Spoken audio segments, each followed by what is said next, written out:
সেইকাৰণে 50,000 আকৌ ল'ব লগা হ'ল। টোটেল ইনকাম আহিলে 40 টকা। Office expenses including salaries and honorary 5,201 টাকা।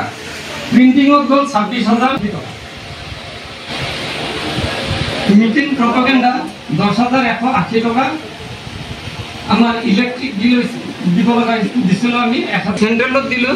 মেম্বারশিপ দিলো 66,600 সেন্ট্রেলত পেমেন্ট করা হয়েছিল। আর অর্গানাইজেশনত দিয়া হয়েছিল 2023 তার মানে 22 পয়সাটা আমি 23 দিনতো মাস। টোটাল ইনকাম 2023 2,05,800 টাকা। আমার গ্রাউন্ড টোটাল হল 4,57,100 এবার 541 টাকা। ক্লোজিং ব্যালেন্স 2,68,580 টাকা। ইয়ারে সেভিং 85 টাকা। কিন্তু মই এটা আপডেট করা নাই, আপডেট হয়েছে এটা এনেই লিখি দিছেন তো মোক 1,72,000 পৰা 2022-23 আছিল মই উঠাইছিল 2,17,000 আহিছে।